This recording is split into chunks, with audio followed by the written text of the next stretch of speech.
Hi friends, ask తెలుగుబడి ద్వారా కొంతమంది కొన్ని ప్రశ్నలు అడిగారు. సన్లైట్ నుండి మనకు విటమిన్ డి ఎలా లభిస్తుంది, ఒక వ్యక్తి అబద్ధం చెప్తున్నాడా లేదా నిజం చెప్తున్నాడా అనేది లై డిటెక్టర్ ద్వారా ఎలా కనిపెడతారు, అసలు లై డిటెక్టర్ ఎలా పనిచేస్తుంది, ఏక్యూఐ ఎయిర్ క్వాలిటీ ఇండెక్స్ అంటే ఏమిటి, ఎలా లెక్కిస్తారు, మనం ఉన్న ప్రాంతంలో ఏక్యూఐ ఎలా తెలుసుకోవాలి, నిద్రలోకి జారుకుంటున్న సమయంలో సడన్ గా జారిపడినట్టు అనిపించి ఉలిక్కిపడి లేస్తాం కదా, అలా ఎందుకు జరుగుతుంది, ఇలాంటి ఎన్నో ఇంట్రెస్టింగ్ ప్రశ్నలకు సమాధానాలు ఈ వీడియోలో తెలుసుకుందాం. సన్లైట్ నుండి మనకు విటమిన్ డి ఎలా లభిస్తుంది? చాలా మంది మనం ఎండలో నిల్చుంటే సన్లైట్ ద్వారా మన బాడీలోకి విటమిన్ డి వస్తుంది అనుకుంటారు, కానీ కాదు.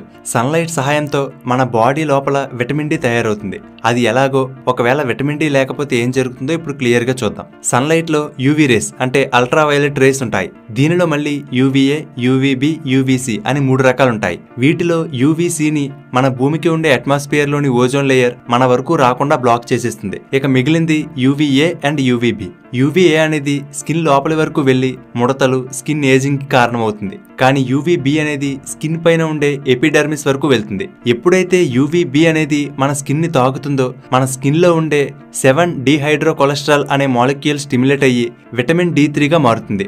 దీనినే కోలే కాల్సిఫెరోల్ అని కూడా అంటారు. అయితే ఇక్కడితో అయిపోలేదు. ఈ విటమిన్ D3ని మన బాడీ యూజ్ చేసుకోలేదు. ఇది మన బ్లడ్ లో కలిసి లివర్ కి చేరుకుంటుంది. ఇప్పుడు లివర్ ఈ విటమిన్ D3ని కాల్సిడియాల్ గా మార్చుతుంది.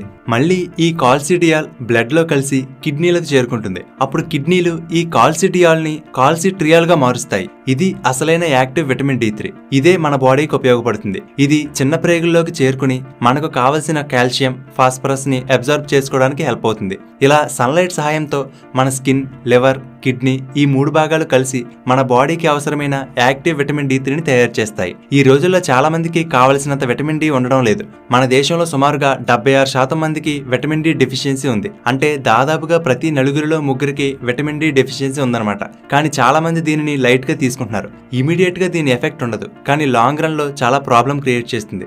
ఒకవేళ విటమిన్ డి సరిపడా లేకపోతే బాడీ కావలసినంత కాల్షియం ని అబ్జర్వ్ చేసుకోలేదు. సో బాడీకి కావలసిన కాల్షియం కోసం బోన్స్ నుండి తీసుకుంటుంది. దానివల్ల ఎముకలు గుల్లబారిపోవడం, వీక్ గా మారిపోవడం, ఎముకల నొప్పి రావడం, ఎప్పుడైనా పడితే ఈజీగా బోన్స్ విరిగిపోవడం, మజిల్ పెయిన్స్, హెయిర్ లాస్ అవ్వడం లేదా పలచబడడం, ఇమ్యూన్ సిస్టమ్ వీక్ అవ్వడం, నిద్ర సరిగ్గా పట్టకపోవడం, నీరసంగా ఉండడం, ఇవన్నీ కూడా విటమిన్ డి సరిపడా లేకపోతే వచ్చే ప్రాబ్లమ్స్. కాబట్టి ప్రతి ఒక్కరూ ఖచ్చితంగా ఒకసారి డి విటమిన్ టెస్ట్ చేయించుకోవాలి. ఒకవేళ ఉండవలసిన దానికన్నా తక్కువగా ఉంటే డాక్టర్ సలహా తీసుకోండి.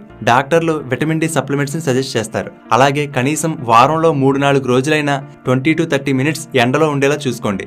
ఈ విటమిన్ డి కావాలంటే మార్నింగ్ అండ్ ఈవినింగ్ టైంలో ఎండలో ఉన్న పెద్దగా ఉపయోగం ఉండదు. ఎందుకంటే సన్లైట్ లో ఉండే యూవీబీ అనేది ఉదయం 10 నుంచి మధ్యాహ్నం 3 వరకు ఎక్కువగా ఉంటుంది. ఈ టైంలో తక్కువసేపు ఉన్నా సరిపోతుంది. అలాగే ఎంత ఎక్కువ కుదిరితే అంత ఎక్కువ స్కిన్ సన్లైట్ కి ఎక్స్పోజ్ అయ్యేలా చూసుకోవాలి. అలాగని మరీ ఎక్కువసేపు ఉండకూడదు, స్కిన్ బర్న్ అవుతుంది. అలాగే విటమిన్ డి ఎక్కువగా లభించే ఆహారాలు తీసుకోవాలి. ఉదాహరణకి oily fish, liver, egg yolks. ఒకవేళ మీరు వెజిటేరియన్ అయితే మష్రూమ్స్, చీజ్, మిల్క్, బటర్ వంటి వాటిలో కూడా ఈ విటమిన్ డి లభిస్తుంది. ఇవి కుదరడం లేదనుకుంటే డాక్టర్ సలహాతో విటమిన్ డి సప్లిమెంట్స్ తీసుకోవచ్చు. నెక్స్ట్, ఒక వ్యక్తి అబద్ధం చెప్తున్నాడా లేదా నిజం చెప్తున్నాడా అనేది లై డిటెక్టర్ ద్వారా ఎలా కనిపెడతారో ఇప్పుడు చూద్దాం. లై డిటెక్టర్ నే పాలిగ్రాఫ్ అని కూడా అంటారు. ఈ టెస్ట్ లో భాగంగా టెస్ట్ చేయాలనుకున్న వ్యక్తి బాడీకి కొన్ని ఎలక్ట్రానిక్ డివైజెస్ ని అమర్చుతారు. ఫర్ ఎగ్జాంపుల్, చేతి వేళ్లకు గాల్వెనోగ్రాఫ్ అనే డివైస్ ని సెట్ చేస్తారు. ఇది ఏదైనా టెన్షన్ లో ఉన్నప్పుడు మన చేతి వేళ్ల నుండి వచ్చే చెమటని ఇది పసిగడుతుంది. నెక్స్ట్, ఆ వ్యక్తి చెస్ట్ చుట్టూ ఒక ట్యూబ్ లా ఉండే న్యూమోగ్రాఫ్ అనే డివైస్ ని అమర్చుతారు. ఇది ఆ వ్యక్తి శ్వాస తీసుకునే వేగం, ఆ బ్రీతింగ్ రేట్ లో మార్పుల వల్ల ఆ పైప్ లో ప్రెజర్ ఎలా చేంజ్ అవుతుందో పసిగట్టి కంప్యూటర్ కి పంపిస్తుంది. అలాగే కాళ్ళ పాదాల కింద, తొడల కింద భాగంలో యాక్టివిటీ సెన్సార్ ప్యాడ్ ను అమర్చుతారు. ఇవి కాళ్ళలోని చిన్న చిన్న మజిల్ మూవ్మెంట్ ని కూడా రికార్డ్ చేస్తుంది. ఇలా breathing rate, blood pressure, pulse, perspiration అంటే స్వెట్, వీటన్నిటిని సెన్సార్ల ద్వారా గమనిస్తారు. ఈ సెన్సార్ల నుండి వచ్చే సిగ్నల్స్ ఆధారంగా కంప్యూటర్లో గ్రాఫ్ క్రియేట్ అవుతుంది. దానితో పాటుగా ప్రశ్నలకు సమాధానాలు చెప్పేటప్పుడు ఫేస్ టెంపరేచర్ ఎలా మారుతుంది అనేది టెస్ట్ చేయడానికి కూడా వీడియో రికార్డింగ్ కూడా చేస్తారు. ఇప్పుడు ఈ డివైజెస్ అన్ని అమర్చిన తర్వాత ప్రశ్నలు అడిగేవారు neutral questions, control questions, relevant questions, comparison questions, ఇలా రకరకాల క్వశ్చన్స్ అడుగుతారు. అంటే డైరెక్ట్ గా కేసుకు సంబంధించిన ప్రశ్నలు అడగకుండా టెస్ట్ చేసే వ్యక్తిని కంఫర్టబుల్ గా ఉంచడానికి ముందు నీ పేరేమిటి, మార్నింగ్ టిఫిన్ చేసావా లేదా, మీ అడ్రస్ ఎక్కడ, ఇలా కొన్ని నార్మల్ క్వశ్చన్స్ అడుగుతారు. తర్వాత కేసుకు సంబంధించిన రెలవెంట్ క్వశ్చన్స్ అడుగుతారు. ఆ వ్యక్తి నార్మల్గా ఉన్నప్పుడు, రియాక్షన్స్ తక్కువగా ఉన్నప్పుడు గ్రాఫ్లో లైన్స్ కొంచెం స్మూత్గా ఉంటాయి. అదే ఒకవేళ అబద్ధం చెప్పేటప్పుడు కానీ, టెన్షన్ పడినప్పుడు కానీ ఈ సెన్సార్లు ఆ వ్యక్తి బాడీలో వచ్చే చేంజెస్ని డిటెక్ట్ చేస్తాయి. అలాంటప్పుడు స్పైక్స్ ఎక్కువగా ఉంటాయి. ఇలా రకరకాల క్వశ్చన్స్ అడుగుతూ ఏ ప్రశ్నల దగ్గర సిగ్నల్స్ ఎక్కువగా వస్తున్నాయో చూసి అక్కడ ఆ వ్యక్తి అబద్ధం చెప్తున్నట్లుగా అర్థం చేసుకుంటారు. అబద్ధం చెప్పినప్పుడు కొంచెం టెన్షన్గా ఉంటుంది. ఎక్కడ దొరికిపోతామో అని, లేదా దానిని కవర్ చేయడానికి ఎలాంటి ఆన్సర్స్ చెప్పాలా అని కొంచెం టెన్షన్ క్రియేట్ అవుతుంది. ఇలాంటి సమయంలో మన బాడీలోని కొన్ని చేంజెస్ అనేవి ఆటోమేటిక్గా వస్తాయి. అలాగే కొంతమంది టెస్ట్ జరిగే సమయంలో చాలా ప్రశాంతంగా ఉంటూ లై డిటెక్టర్ మిషన్ ని చీట్ చేయాలని ప్రయత్నిస్తూ ఉంటారు కూడా. అయితే ఈ లై డిటెక్టర్ మిషన్ ని చీట్ చేసిన వాళ్ళు కూడా కొంతమంది ఉన్నారు. అంతేకాదు కొంతమంది తప్పు చేయని అమాయకులకు కూడా ఇలాంటి టెస్ట్ అనేసరికి ఆటోమేటిక్గా టెన్షన్ వస్తుంది. దాంతో రిజల్ట్స్ కొంచెం తప్పుగా వచ్చే అవకాశం ఉంది. అందుకే లై డిటెక్టర్ టెస్ట్లో యాక్యురసీ అనేది 70 to 90% వరకే ఉంటుంది. అంతేకాదు ఎవరైతే లై డిటెక్షన్ టెస్ట్ కండక్ట్ చేస్తున్నారో అతను టెస్ట్ రిజల్ట్స్ని మ్యానిపులేట్ చేసే అవకాశం ఉంది. అందుకే సాధారణంగా కోర్టులు కూడా లై డిటెక్టర్ టెస్ట్ రిజల్ట్స్ని వ్యాలిడ్ ప్రూఫ్గా యాక్సెప్ట్ చేయవు. మరి ఇది ఎందుకు యూజ్ అవుతుందంటే ఏదైనా ఒక కేసులో ప్రూఫ్ కానీ ఎవిడెన్స్ కానీ లేనప్పుడు ఏ డైరెక్షన్లో ఇన్వెస్టిగేషన్ చేయాలో దీని ద్వారా ఈజీగా తెలుస్తుంది. అలాగే కొంతమంది లై డిటెక్టర్ టెస్ట్ అంటే ముందుగానే కంగారు పడి తప్పుని ఒప్పేసుకున్న వారు కూడా ఉన్నారు. ఫ్రెండ్స్, నెక్స్ట్ టాపిక్లోకి వెళ్లే ముందు ఒక చిన్న విషయం. అమెజాన్, ఫ్లిప్కార్ట్ వంటి షాపింగ్ సైట్లలో కొన్ని ప్రొడక్ట్ ప్రైస్లు సడన్గా డ్రాప్ అవుతూ ఉంటాయి. వీటిని లైట్నింగ్ డీల్స్ అంటారు. ఇవి ఎంతోసేపు ఉండవు, బట్ ప్రైస్లు చాలా తక్కువగా ఉంటాయి. ఉదాహరణకి 1100 రూపాయలు విలువైన ఒక కేజీ ఆల్మండ్స్ కేవలం 129 రూపీస్, 4800 రూపీస్ ఉండే పాలీక్యాబ్ ఫ్యాన్ జస్ట్ 460 రూపీస్. ఇలా ప్రైస్లు చాలా తక్కువగా ఉంటాయి. కానీ మన బిజీ లైఫ్లో ఎప్పటికప్పుడు వాటిని చెక్ చేసుకుంటూ ఉండలేం.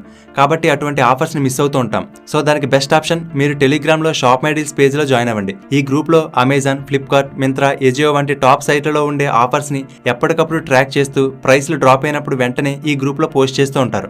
అలాగే ఏ బ్యాంక్ కార్డ్ యూజ్ చేస్తే ఎక్కువ డిస్కౌంట్ ఉంటుంది, life time free credit cards ఎలా పొందాలి, ఏ సేల్స్ ఎప్పుడు స్టార్ట్ అవుతాయి వంటి వివరాలన్నీ షాప్ మై డీల్స్ గ్రూప్ లో పోస్ట్ చేస్తూ ఉంటారు. సో మీరు ఈ డీల్స్ ద్వారా చాలా అమౌంట్ సేవ్ చేసుకోవచ్చు. మరి ఇంకెందుకు ఆలస్యం, డిస్క్రిప్షన్లో ఇచ్చిన లింక్ మీద క్లిక్ చేసి కానీ, లేదా టెలిగ్రామ్లో షాప్ మై డీల్స్ అని సెర్చ్ చేసి కానీ ఆ గ్రూప్లో జాయిన్ అవ్వండి. లేదా టెలిగ్రామ్ లేని వాళ్ళు డిస్క్రిప్షన్లో ఇచ్చిన వాట్సాప్ లింక్ మీద క్లిక్ చేసి కూడా వాట్సాప్ గ్రూప్లో జాయిన్ అవ్వండి. ఎప్పటికప్పుడు మంచి మంచి ఆఫర్లను, అప్డేట్లను మిస్ అవ్వకుండా పొందండి. ఇక టాపిక్లోకి వెళ్ళిపోతే AQI లేదా ఎయిర్ క్వాలిటీ ఇండెక్స్ అంటే ఏమిటి, ఎలా లెక్కిస్తారు? మనం ఈ మధ్య కాలంలో ఢిల్లీ వంటి నగరాలలో పొల్యూషన్ బాగా పెరిగిపోయిందని, ఎయిర్ క్వాలిటీ ఇండెక్స్ ఎక్కువగా ఉందని న్యూస్ వింటున్నాం. అయితే అసలు ఈ ఎయిర్ క్వాలిటీ ఇండెక్స్ అంటే ఏమిటి, ఎలా లెక్కిస్తారు, దానివల్ల ఎంత ప్రమాదం ఉంటుందనేది చూద్దాం. ఒక ప్రాంతంలో ఉన్న ఎయిర్ క్వాలిటీ ఎలా ఉంది అనేది ఈ AQI ద్వారా తెలుస్తుంది. AQI వాల్యూ ఎక్కువగా ఉంటే అక్కడ పొల్యూషన్ ఎక్కువగా ఉన్నట్లు. ఈ AQIని మెజర్ చేయడానికి ముఖ్యంగా గాలిలో ఉండే 8 పొల్యూటెంట్స్ని పరిగణలోకి తీసుకుంటారు. అవేంటంటే నెంబర్ 1 పార్టిక్యులేట్ మ్యాటర్ PM10. అంటే ఏ మైక్రోస్కోపిక్ పార్టికల్ డయామీటర్ అనేది 10 మైక్రాన్స్ కంటే తక్కువగా ఉంటుందో వాటిని PM10గా చెప్తారు. Number 2 particulate matter PM2.5. అంటే పార్టికల్ సైజ్ అనేది 2.5 మైక్రాన్స్ కన్నా తక్కువగా ఉండేవన్నమాట. ఇవి మన కంటికి కూడా కనిపించినంత చిన్నగా ఉంటాయి. వీటితో పాటుగా nitrogen dioxide, sulphur dioxide, carbon monoxide, ozone, ammonia, lead. ఒక చదరపు మీటర్ ప్రాంతంలో ఉన్న గాలిలో ఈ 8 పొల్యూటెంట్స్ ఎన్ని పార్టికల్స్ ఉన్నాయి, ఏ మోతాదుల్లో ఉన్నాయనే దానిని బట్టి ఈ AQIని మెజర్ చేస్తారు. మన దేశంలో పొల్యూషన్ లెవెల్స్ని 0 నుండి 500 వరకు కొలుస్తారు. ఈ AQI 0 to 50 ఉంటే గుడ్ అని, 51 to 100 ఉంటే సాటిస్ఫాక్టరీ అని, 101 నుండి 200 ఉంటే మోడరేట్లీ పొల్యూటెడ్ అని, 201 నుంచి 300 ఉంటే పూర్ అని, 301 నుండి 400 ఉంటే వెరీ పూర్ అని, 401 నుండి 500 ఉంటే సివియర్. ఇలా 6 కేటగిరీలుగా డివైడ్ చేశారు. అలాగే సామాన్య ప్రజలు కూడా చూసిన వెంటనే అర్థం చేసుకునేలా ప్రతి కేటగిరీని ఇండికేట్ చేయడానికి ఒక కలర్ని కూడా యాడ్ చేశారు. PM2.5, PM10 అని చెప్పుకున్నాం కదా, ఈ పార్టికల్స్ డైరెక్ట్గా లంగ్స్లో కూడా వెళ్ళిపోతాయి. PM2.5 అయితే బ్లడ్లో కూడా వెళ్ళిపోతాయి. దానివల్ల గుండెతో పాటు మిగిలిన భాగాల మీద కూడా ఎఫెక్ట్ చూపిస్తుంది. ఈ AQI ఎక్కువగా ఉన్న ప్రాంతాల్లో నివసించే వారికి భవిష్యత్తులో హెల్త్ ప్రాబ్లమ్స్ వచ్చే అవకాశాలు ఎక్కువగా ఉంటాయి. కానీ ఇప్పుడు ఉన్న పరిస్థితుల వల్ల తప్పదు కాబట్టి అలాంటి వాళ్ళు మాస్క్ పెట్టుకోవడం, సాధ్యమైనంత వరకు బయట తిరగడం తగ్గించడం వంటి జాగ్రత్తలు తీసుకోవాలి. ఒకవేళ మీరు మీ ప్రాంతంలో ఎంత AQI ఉందని చెక్ చేసుకోవాలనుకుంటే AQI లైవ్ అని కానీ, live AQI map in India అని కానీ సెర్చ్ చేస్తే కొన్ని వెబ్సైట్లు వస్తాయి. వాటిలో మీ ప్రాంతంలో ఎంత AQI ఉందో చెక్ చేసుకోవచ్చు. నెక్స్ట్ నిద్రలోకి జారుకుంటున్న సమయంలో సడన్ గా జారి పడినట్లు అనిపించి ఉలిక్కిపడి లేస్తాం కదా, అలా ఎందుకు జరుగుతుంది?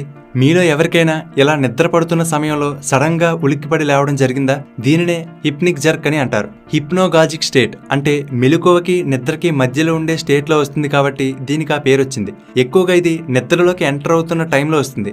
ఏదో లోయలోకో ఎత్తైన ప్రదేశం నుంచో లేదా మెట్ల మీద నుండో జారి పడుతున్నట్లు అనిపించి ఒక జర్క్ వస్తుంది. ఇది ఇన్వాలంటరీగా జరిగే ఒక ప్రక్రియ. ఒకవేళ మీకు కూడా ఎలాంటివి వస్తుంటే కంగారు పడాల్సిన అవసరం లేదు. ఇది చాలా మందిలో సహజంగా జరిగేదే. 70% మందికి అప్పుడప్పుడు ఈ ఫీలింగ్ కలుగుతుంది. 10% మందికి అయితే డైలీ ఈ ఫీలింగ్ కలుగుతుంది. ఇలా ఎందుకు జరుగుతుంది అనే దానికి ఇప్పటికీ సరైన ఆధారాలు ఏమీ లేవు, కానీ దీనిని ఎక్స్ప్లెయిన్ చేయడానికి కొన్ని థియరీలు అయితే ఉన్నాయి. పూర్వం ఆదిమానవులు చెట్ల మీద నిద్రపోయేవారు. అప్పుడు వాళ్ళ మజిల్స్ రిలాక్స్ అవుతున్న టైంలో ఆ బాడీ కొమ్మ మీద నుండి జారి పడిపోతున్నట్లుగా అనిపించి బ్రెయిన్ బాడీని అలర్ట్ చేయడానికి సిగ్నల్స్ పంపేది. ఇప్పటికీ అదే అలవాటు ఎవల్యూషన్ ద్వారా మన పూర్వీకుల నుండి మనకు వచ్చి ఉంటుందనేది ఒక థియరీ. అలాగే మనం నిద్రలోకి వెళ్తున్న టైంలో మన మజిల్స్ అన్ని రిలాక్స్ అయిపోతాయి. మన మజిల్స్ కదలకుండా ప్యారలైజ్ అయిపోతాయి. దీనినే స్లీప్ పారాలిసిస్ అని కూడా అంటారు. దీనివల్ల మనకు నిద్రలో వచ్చే కలలకు తగ్గట్లుగా బాడీ రెస్పాండ్ అవ్వకుండా ఉంటుంది. అది జరగకపోతే మనం కలలో చెయ్యి ఊపితే దానికి తగ్గట్టుగా మన బాడీ కూడా చెయ్యి కదిలిస్తుంది. అలా జరగకుండా ఉండడం కోసం మజిల్స్ అన్ని ప్యారలైజ్ అయిపోతాయి. కానీ మన మజిల్స్ పూర్తిగా ప్యారలైజ్ అవ్వకుండానే డ్రీమ్ స్టార్ట్ అయితే అప్పుడు ఇలా జరగవచ్చు అనేది ఒక థియరీ. అలాగే మన బాడీలో కొన్ని మజిల్స్ ఒక్కొక్కసారి ఇన్వాలంటరీగా వాటంతటవే జర్కిస్తాయి. ఇలా మజిల్స్ అనేవి ఇన్వాలంటరీగా కదలడాన్ని మయోక్లోనస్ అని అంటారు. మనకు వచ్చే ఎక్కిళ్ళు కూడా ఈ మయోక్లోనస్ కి ఎగ్జాంపుల్. ఈ ఇన్వాలంటరీ మజిల్ మూమెంట్ వల్ల ఇలా జరగవచ్చు అనేది ఒక థియరీ. అయితే ఈవినింగ్ టైంలో ఎక్సర్సైజ్ చేయడం, ఈవినింగ్ టైంలో కాఫీ తాగడం, ఎక్కువగా స్ట్రెస్ ఫీల్ అవ్వడం, సరిగ్గా నిద్ర లేకపోవడం, ప్రతిరోజు ఒకే టైంకి పడుకోకుండా స్లీప్ సైకిల్స్ ఇర్రెగ్యులర్గా ఉండే వాళ్ళలో కూడా ఇవి ఎక్కువగా రావచ్చట. ఒకవేళ మీలో ఎవరికైనా ఇలా ఉలిక్కిపడి లేచే ఫీలింగ్ కలిగితే క్రింద కామెంట్ సెక్షన్లో తెలియజేయండి.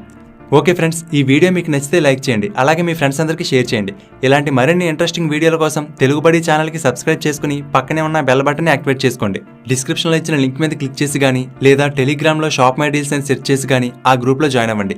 లేదా టెలిగ్రామ్ లేని వాళ్ళు డిస్క్రిప్షన్లో ఇచ్చిన వాట్సాప్ లింక్ మీద క్లిక్ చేసి కూడా వాట్సాప్ గ్రూప్లో జాయిన్ అవ్వండి. ఎప్పటికప్పుడు మంచి మంచి ఆఫర్లను, అప్డేట్లను మిస్ అవ్వకుండా పొందండి. ఫ్రెండ్స్, ఒకవేళ మీకు కూడా ఏమైనా డౌట్స్ ఉంటే క్రింద కామెంట్ సెక్షన్లో తెలియజేయండి. నెక్స్ట్ చేయబోయే ఆస్క్ తెలుగుబడి వీడియోస్లో వాటి గురించి చెప్పుకుందాం. ఫ్రెండ్స్, తెలుగుబడి నుండి ఎప్పటికప్పుడు అప్డేట్స్ని పొందడానికి వాట్సాప్, ఇన్స్టాగ్రామ్, ఫేస్బుక్, టెలిగ్రామ్లో తెలుగుబడిని ఫాలో అవ్వండి. వాటి లింక్స్ కూడా డిస్క్రిప్షన్లో ఇచ్చాను, చెక్ చేయండి. Thank you for watching.